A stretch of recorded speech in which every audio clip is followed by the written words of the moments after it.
Hello and welcome back. Now, this is probably not the first time you've ever seen me do a video of this stance.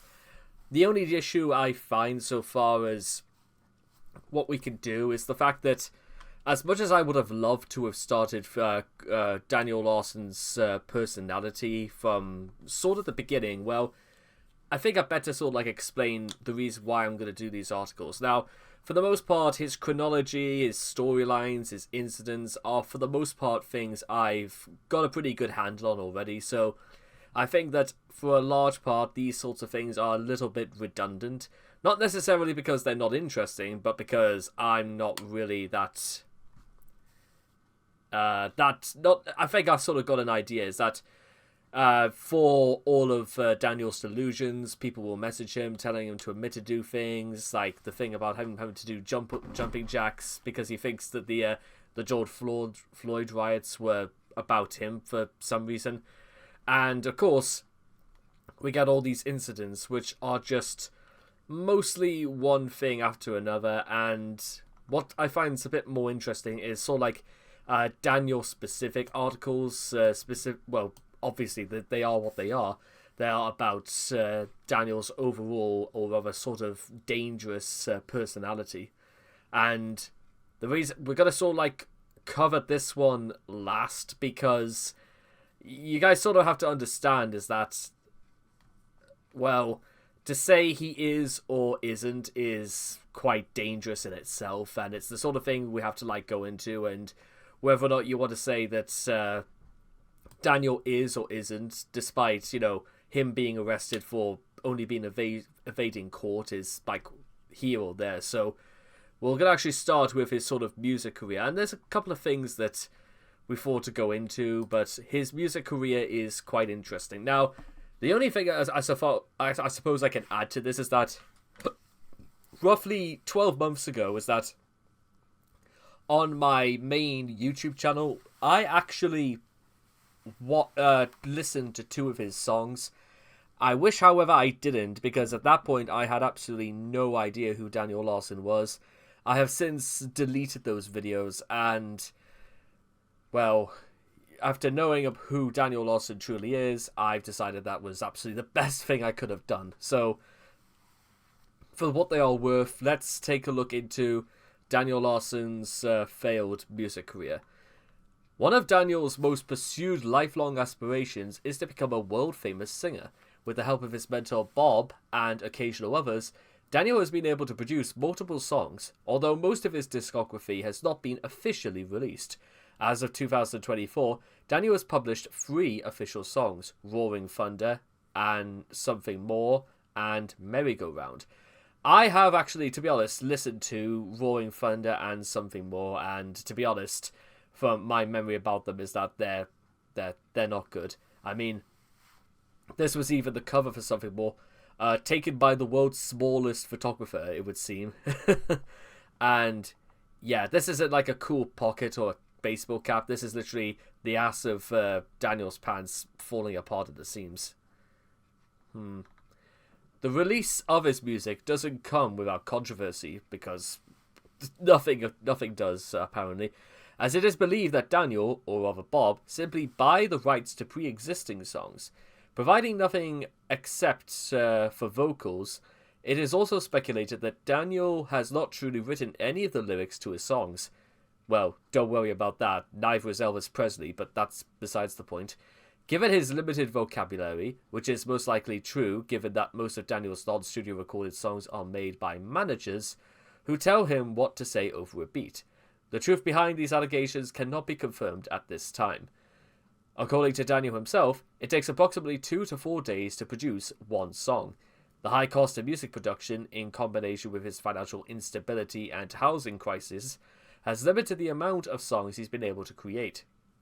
From July 2021 to July 2022, Daniel claims to have made $400 from the song Roaring Thunder, which, that seems kind of strange, to be honest, because let's just go on record and say that if he's made $400, then that means he not only if they bought all the rights to pre-existing songs, then that must mean that he's recovered all his losses from everything he had to spend. I mean, that's outside of, the hiring of a studio, the running of the, basically, buying the intellectual property and then recuperating your losses on it.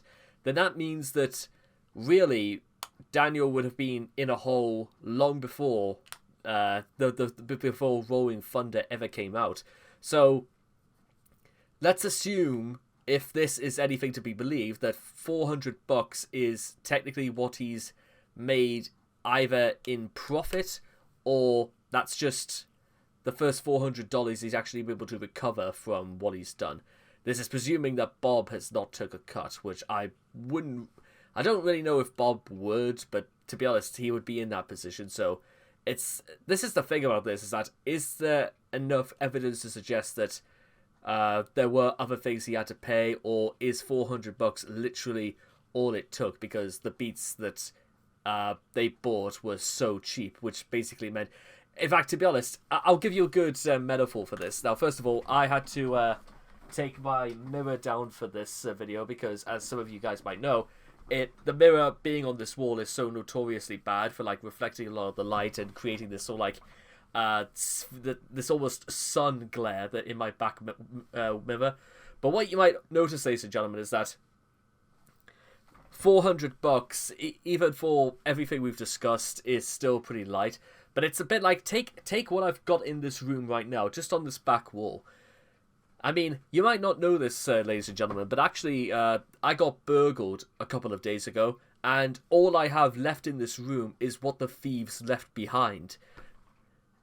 Yeah, that's the metaphor I'm trying to create there, is that how much value really is there in this, and what hope do I have a chance of moving any of this on if burglars wouldn't take it for free? And also, $400, did a studio ever buy this out? I mean, I don't remember the song ever getting that many views on YouTube, so you'd have to understand that copyright and monetization is, probably not really accountable. I don't particularly think this is available on Spotify either, so $400 sounds...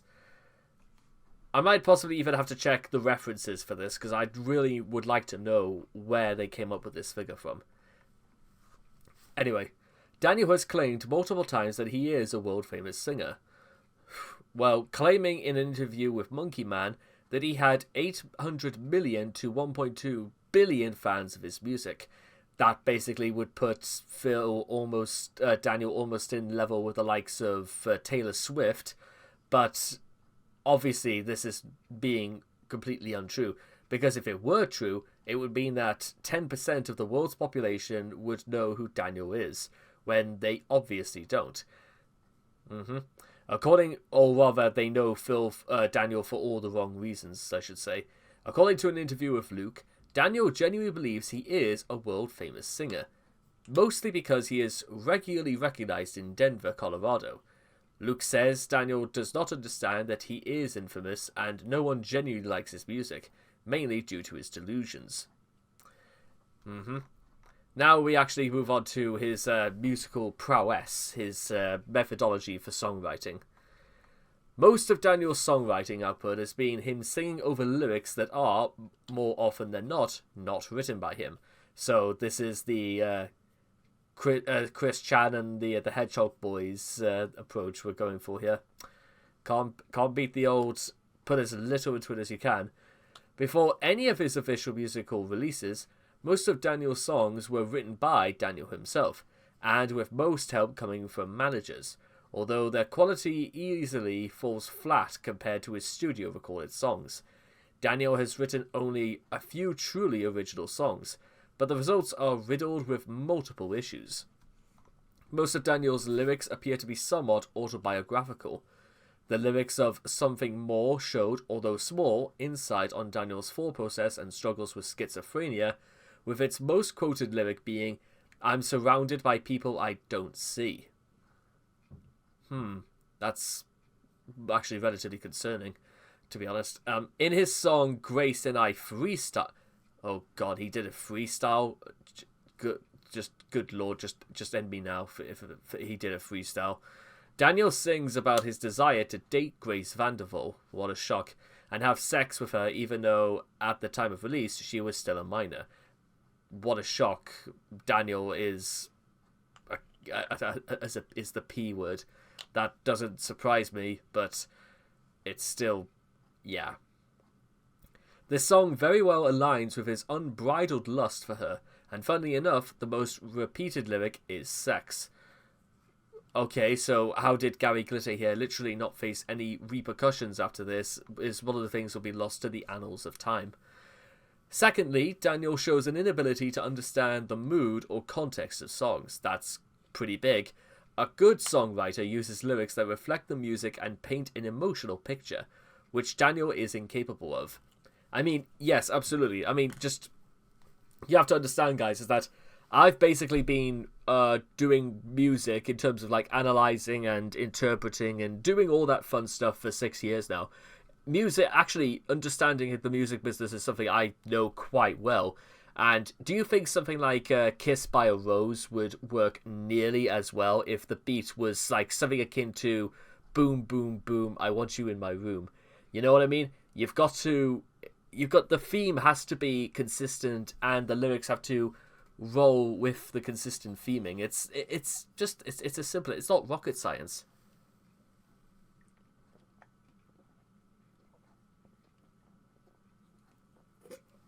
Now, to be honest, remixes, however, are quite different because you can take certain liberties with that, but to do something legitimately quite original, you've got to establish what it is you're going, and like, how would it's one of those things where you shouldn't have to think about it, but if you don't even think about why or why it works, then that is. If Daniel only did it because, you know, he thought it was quirky and stuff like that, and all the other competition is too plain, then, well, why are they successful, Daniel, and you're not? It's successful because it's worked, and it's proved to work time and time again. It's not because you're different. Well, technically Daniel is different, but not for the right reasons. But it's because it's nothing about Daniel comes across as though it's was ever going to work or fit into that methodology. Which is, you know, even bad songwriters seem to mostly get this down. This is most notable shown in Daniel's song Work. I don't know what he means by work. Have you ever actually seen him work before? But we'll see. Where its themes are similarly all over the place, switching from being a partial cover of Work by Rihanna, before abruptly switching to sexual innuendos and asking the listener to twerk. Oh, God. And as talked about before, Daniel has a problem with repetition. In his song I Love Peanuts, the aforementioned phrase is repeated multiple times, lyrics barely ever changing. This is also shown in the song STD Soaps, wherein Daniel repeats the phrase, I got the STD soaps, that's why we're cleaning, that's why we're shoving, that's why we're cooking up. What? You know, okay, to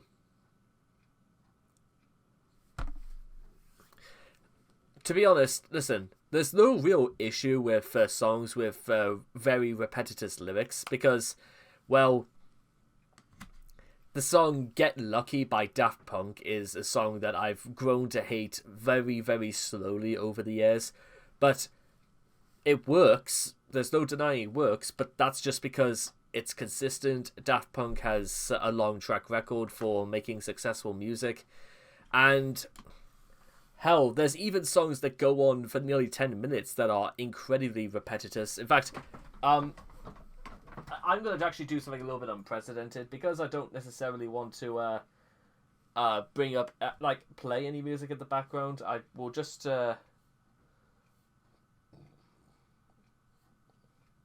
just want to actually find something right here because I'll know exactly what it is by the time I find it. It's the song Another Star by Stevie Wonder. Yes, it is incredibly repetitive. However, Another star is just the sort of thing you want to find. If you want to find something repetitive, but really funky, and actually quite ahead of its time, considering it was made in 76. So, nearly 50 years old, and you would not believe how catchy, and that's the sort of thing that absolutely would be played on the radio every single day if it was nearly 50 years old.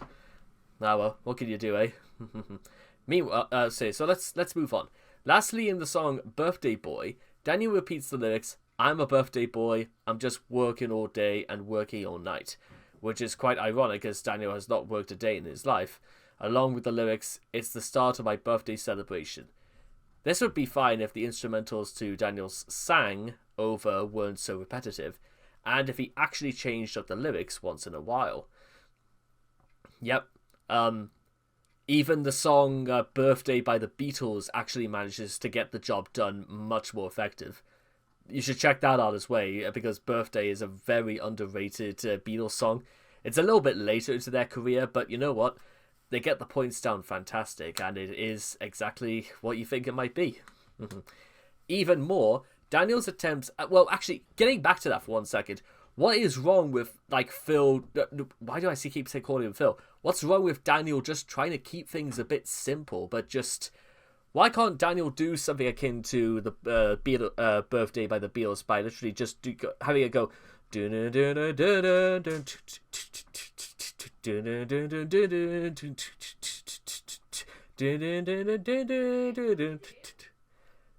Yo, what? Try to cut a beat. Yeah, and actually, for the context, I'll give you guys some helpful information. The song sounds fuck all like that. So okay, so let's move on.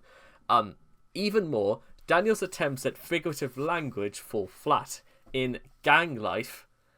Yeah, something that, to be honest, even I know far more than Daniel does. He boldly states, "The bitch fell in love with me, pull her like a lasso, I nut on her face, turn that shit into Picasso." I mean, I know what he's going for, but just picturing Daniel saying that is like... I mean, for the novelty of the fact, but you would have, come on, like, what is he trying to do? Is he trying to do Gin and Juice? Is he trying to write What's the Story, Morning Glory? What is the theme for the stuff he produces? It seems all over the place. And it's not like he's not Weird Al Yankovic, where his whole shtick means he could jump from genre to genre. It's not quite like that. In Running From My Past, Daniel sings, "All the sins that move against me, move past, and I carry it up like a past that I just forgot, and I carry you like a weight on my jeans." Which really begs the question as to what any of this means. Yeah, I don't understand any of it either. I'm sorry, Daniel. Usually I'm quite good with giving people the benefit of the doubt, but that's, like, just ass. As for Daniel's other songs, they are mostly him covering already existent songs. Although Daniel insists that these are serious compositions and never once implies that the lyrics are in no way written by him. Most notably, Daniel's cover of Wild Hearts by Keith Urban, which was subsequently leaked by Flexberg, and his cover of Sex With Me by Rihanna. Oh god. Bear in mind, ladies and gentlemen, when Daniel says, sex with me, you have to also remember this is a guy who got scabies and even did a very creepy as hell video where he talked about getting his shots, and then he says, "Goodbye, scabies," and then he kissed, like, his wrist. It is about as creepy and as unsettling as it gets, so yeah. You know what, there was, like, a lot of videos that went out, like, over the last couple of days about Drake's, like, dick being leaked and stuff like that, and people saw, like, how big it was. I haven't seen it myself, to be honest. However, if what I heard is right, then Drake would probably have every good reason to brag about his sexual prowess. Daniel probably doesn't. Singing. Yes, here we go. Daniel has a poor grasp of singing, which should be obvious given how much auto-tune and voice adjustment is used in his professional recorded songs. That's true. Not even the likes of Jessie J could, give him the elbow for that one. Daniel, because of his delusions, has convinced himself that he is, in fact, a great singer who does not need any improvement in the field. That's literally, again, where Jessie J went wrong, where she thought her balls were bigger than the mountains, and they just basically sent her off to America just to get away from it. His voice is unusually high-pitched and often extremely quiet. He also speaks with rarely any emotion, almost always monotone. These issues with his voice show in full force whenever Daniel attempts to sing. In his song I Love Peanuts, Daniel does not sing so much as yell over the track. Hey, listen, okay, let me just, I want to explain this again. Who here remembers the song Duality by Slipknot? You know how I famously described that as like choreographed talking as opposed to singing? Well, that was only half the time, but actually, given the song's morbid themes of death, destruction, self-annihilation, having things that are almost bordering on grindcore is actually quite fitting to have things that are comprehensible and crystal clear before we cut into I push my fingers into my eyes. It's the only thing that slowly starts the end. But the pain of love, I'm not gonna make it. You see, that works for what they're going for. And, well, Daniel... okay, quick question I must ask. Did Daniel at any point ever do any research into this? Did he ever sit down and have a very serious talk with himself about why he wanted to get involved into music? Or is it just because he thought it would make him look popular? Is that the only reason he's doing this? Because I'm getting the impression that is the only thing that was on Daniel's mind going into this, and it's what he thought everything it was going to be coming out of it, without doing any research or even looking into any of this, because I reckon this was just done because he thought he could make a quick buck. Anyway, at other times, Daniel's emotionless voice pulls back from the tempo and nature of the song. It is telling that not only does Daniel lack any sense of pitch in singing, but with melodies in general. This is evidenced in his cover of Old Town Road by Lil Nas X, where he all but barely tries to sing to the melody of it, but ends up with a wildly unrecognizable tune that only vaguely resembles the original song, which is only due to the backing track. And not even a minute in, Daniel completely abandons the original lyrics and begins singing about completely unrelated things. Okay,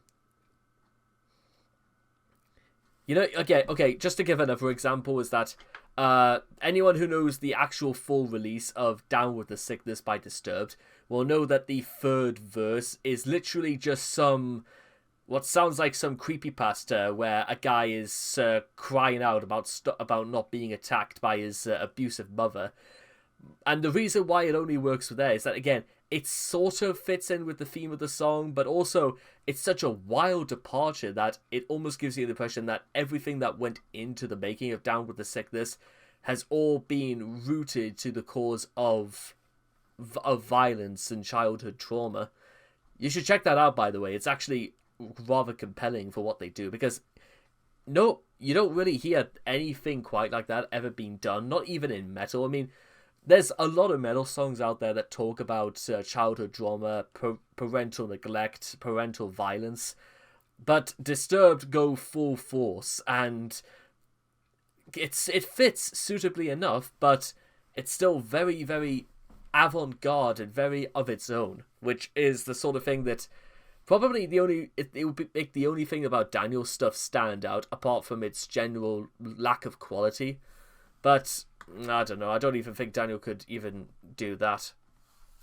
Daniel doesn't strike me as the sort of guy who would get into metal, let alone actually try. Because, when Daniel attempts to do a cappella, his voice is severely out of tune and barely matches the melody he wants. Daniel has trouble with tempo and entries, often pushing ahead or pulls back from the tempo of the song, making the whole musical composition fall apart. Bit like his clothing, to be honest, but what can you do? Anyway, recording method and equipment. Daniel's idea of making music is going to a recording studio in person and recording there, often deluded by ideas that he is a famous singer-songwriter. Therefore, he deserves to sing in a recording studio. This is odd considering the huge losses in profit that come from it. More money that Bob Proctor is spending, by the way, is spent booking and paying for these appointments than money earned from the sale of Daniel's songs.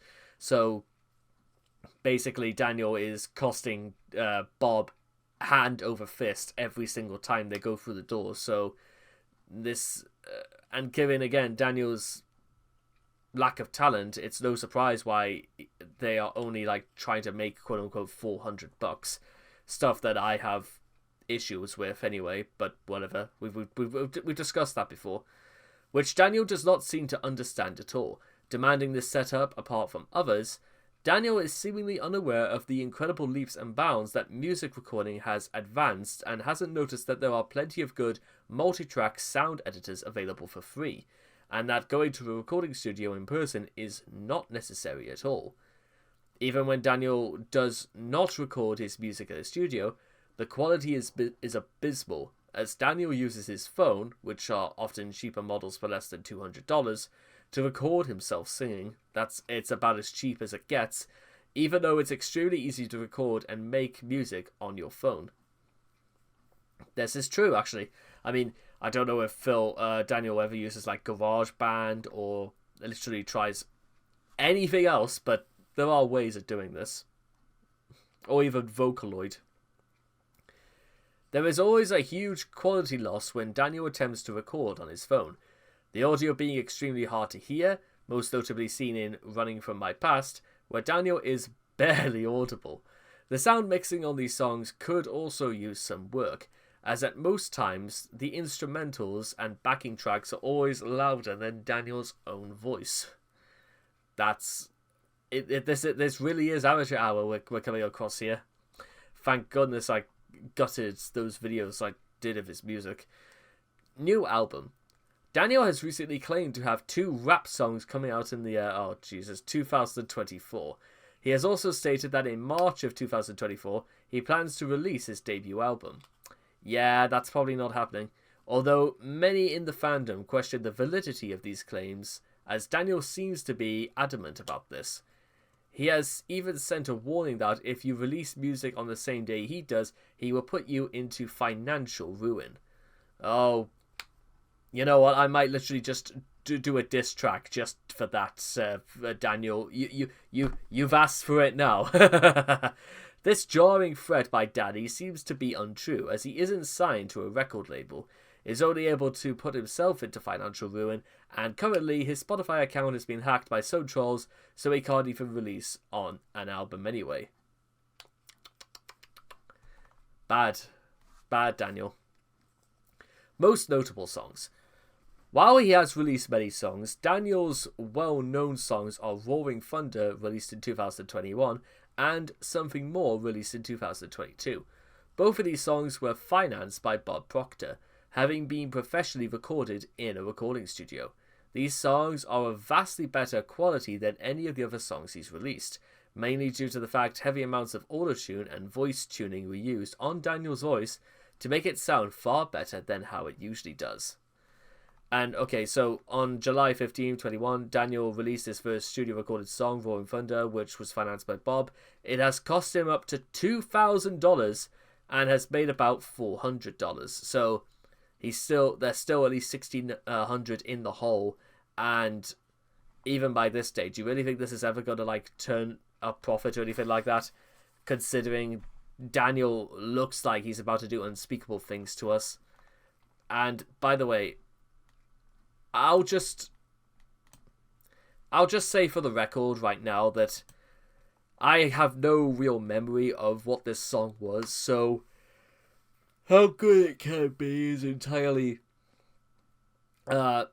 particular. I'm going to say the word particular as to whether this song is actually any good whatsoever.